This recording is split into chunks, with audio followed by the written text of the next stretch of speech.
We are Mike and Taylor, and these are our dogs, Penny and Lucy. We sold our home and nearly everything we owned, moved aboard a 40-foot boat, and sailed from Seattle. This is the story of us making our way.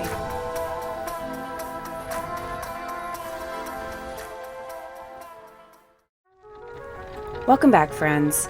We recently sailed to Costa Rica from Mexico, and aside from a quick detour to a port of entry to officially check in, we have spent all our time so far here,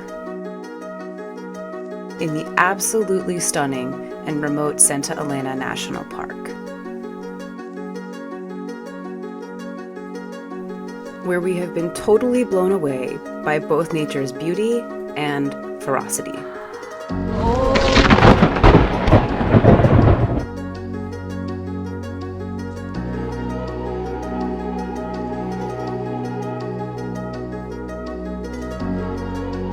It's time to provision and start exploring more of the country. So today, we're picking up the hook and leaving this absolutely breathtaking spot. We're just picking up anchor, and let me tell you what we just found.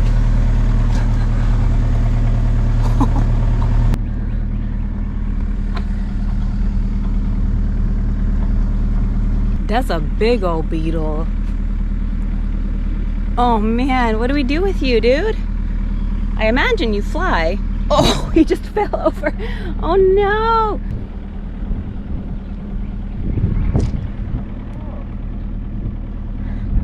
I was really expecting him to fly. Shit. He's a good swimmer. Yeah, I'm ready. Yep. Oops.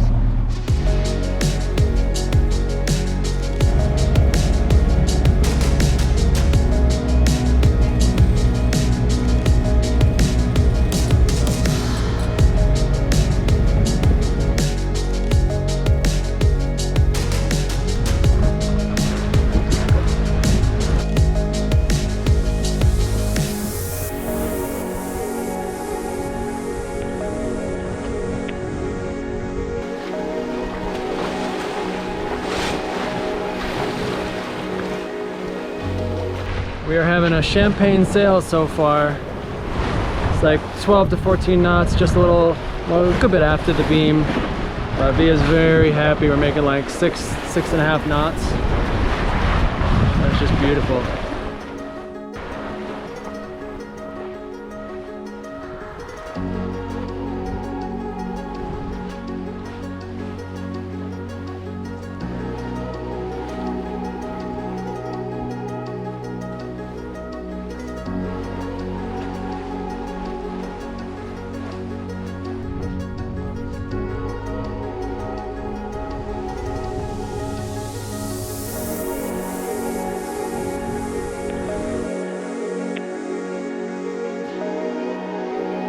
We dropped the hook for the night, and the next day, we continued on, making a short 3-hour jump on totally flat seas to our next destination. But all of a sudden, our easy motor in a steady 2 knots of wind started to change. Okay, well, we are about an hour from our destination, and we are fully surrounded by storms and squalls.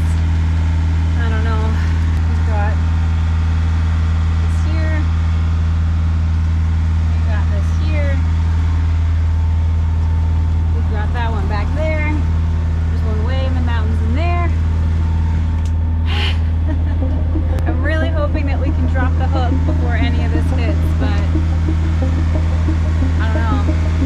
It can change real fast out here. Oh yeah, that's raining here. Uh-oh.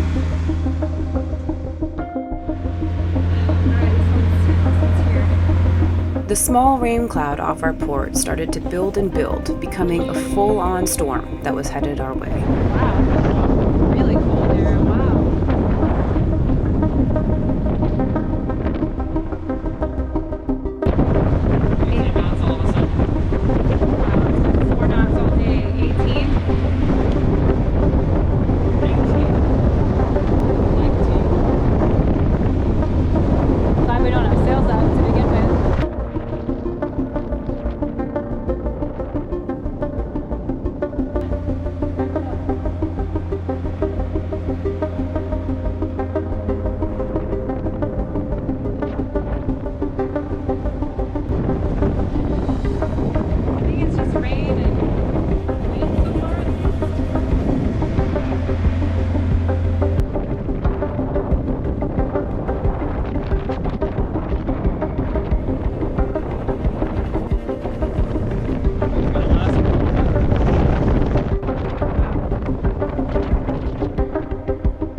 In seconds, the wind jumped from nothing to 20, pushed up into the 30s, and stayed in the high 30s and low 40s for long enough to make the glassy seas transform into chaos, bringing us some of the steepest seas we had actually ever been in.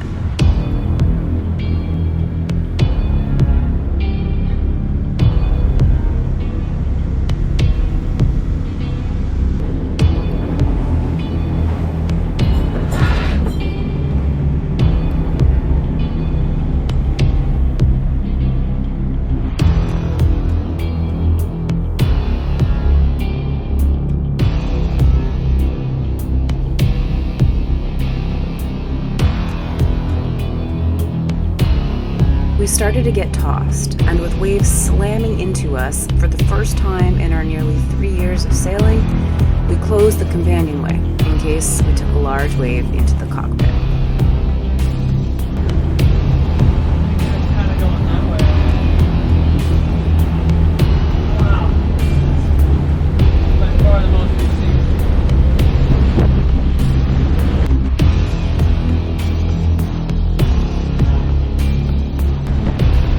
Basically just forereaching with just the motor. We got no sail up.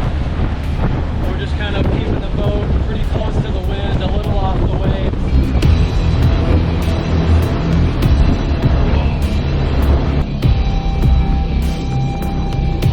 We chose the best angle against the storm we could, and then all we could do was hold on and get through it.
Down to 10 knots and the seas have come way down, but that was honestly pretty scary there for a little bit. Oh my god. We have our anchor down.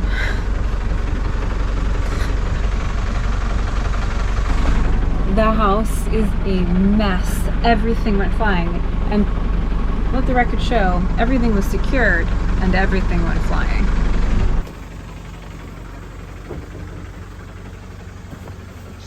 You did it, honey. You did it. What a good girl. What a good girl.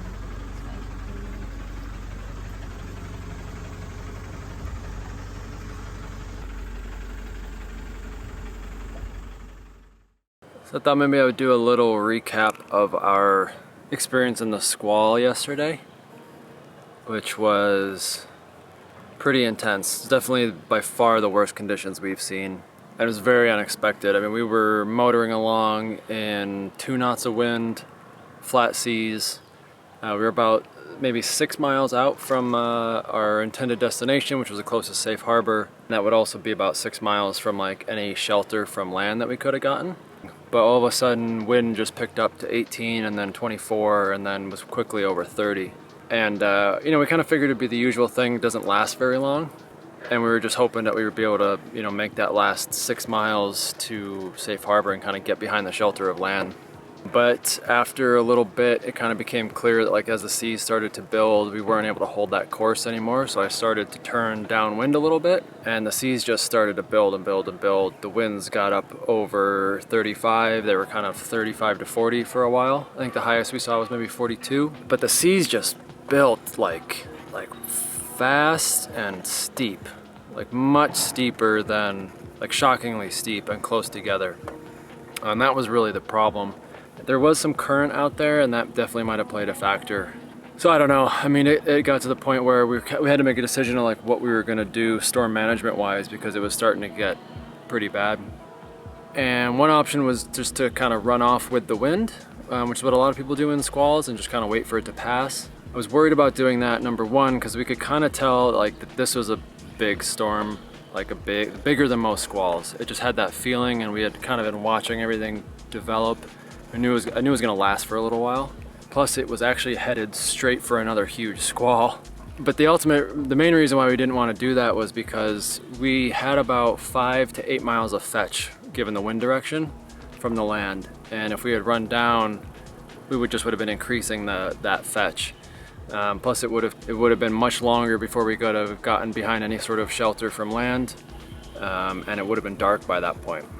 So I really didn't like the idea of just running off with it. We ended up, I think, making a good decision, which was basically to forereach with just the engine. We never raised any sail, and sort of kept the bow maybe like with the wind at about 30 to 45 degrees apparent. And that worked out pretty well. I also knew if we had headed downwind that we were gonna get pooped. We had the dinghy on the back and the davits. Because of the way everything's designed on the back, we can't get the dinghy up all the way to the davit, so it has to hang down a little lower than is ideal.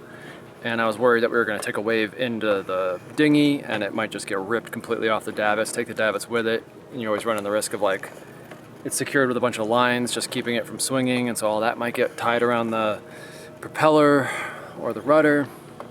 So I just didn't love that idea.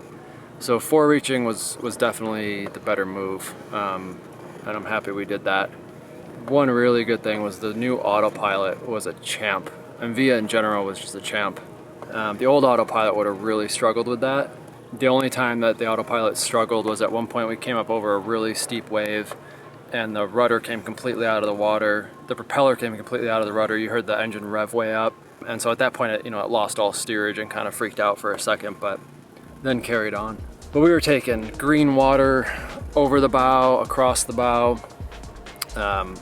Like, it was crazy. Everything down below was just a disaster, and the poor dogs were just freaking out. I don't know, it's pretty intense. The whole thing lasted, I think, a good hour and a half, and the waves just got so steep. That was what was the problem, That's always the problem. Big and broad is fine, but they were just getting really, really steep, and the big ones would just like smash into you. But nothing really broke. There's this stainless steel plate on the bow that seems to have kind of almost gotten ripped up. It's pretty intense. It's pretty intense, not gonna lie. It's pretty wild how quickly it can go from like totally benign to within a matter of 20 minutes we needed storm tactics. All right, well anyway, I think today we're gonna do a beach day, get these girls off the boat and just kind of relax. Decompress a little bit. I'll show you this stainless steel plate. Again, it's just sort of cosmetic, doesn't really do anything structural. I think it was getting, as we were just taking waves over the bow, and probably as the bowsprit was getting just smashed into the waves, it maybe kind of worked out. But this screw's coming up.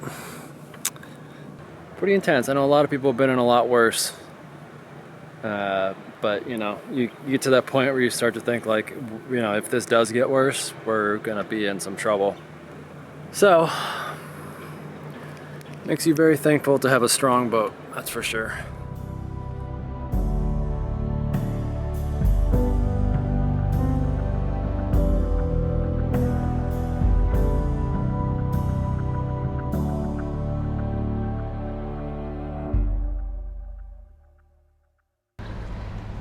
Oh my God. Feels good. to be on this beautiful beach after the absolute chaos that was yesterday. And the dogs, I think, are the most excited of all because they haven't been off the boat in a few days. There hasn't been a beach we can land on with a dinghy, so they've just been troopers. Nice, Penny. Real nice, Pen.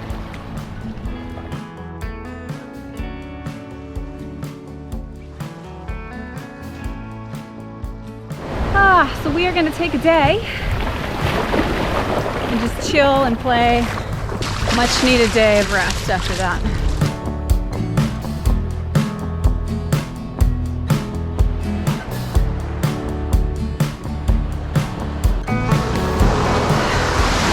What a beautiful place to do it.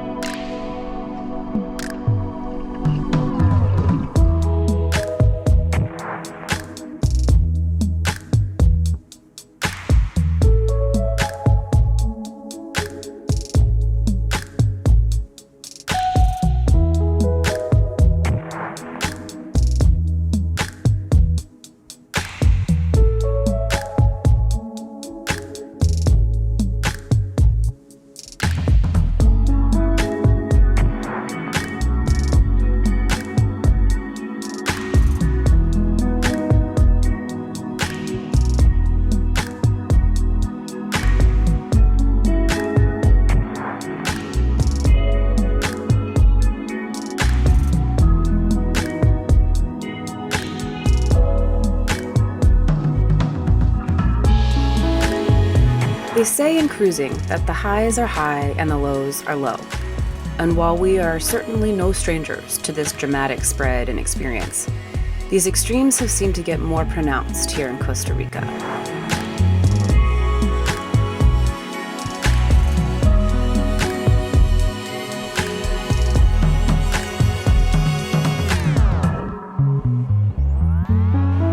The daily storms of the incoming rainy season here have showed their fierce intensity, just yesterday, throwing us around like a toy.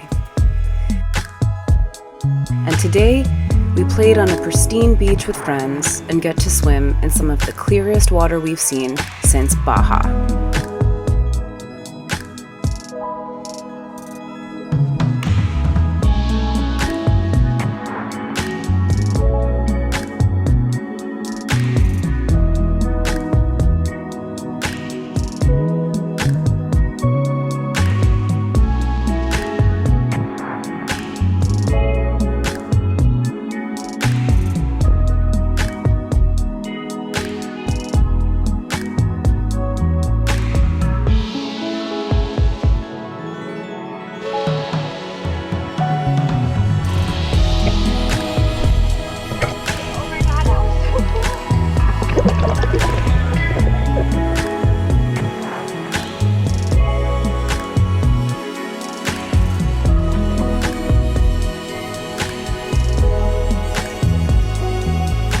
Mike caught us dinner, and for the next few days, we prioritized relaxing and enjoyed the literal calms between the storms.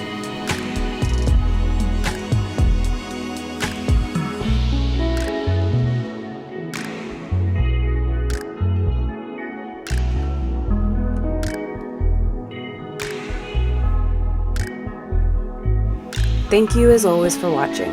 And if you enjoyed this, remember that hitting subscribe is a totally free and awesome way to support this channel.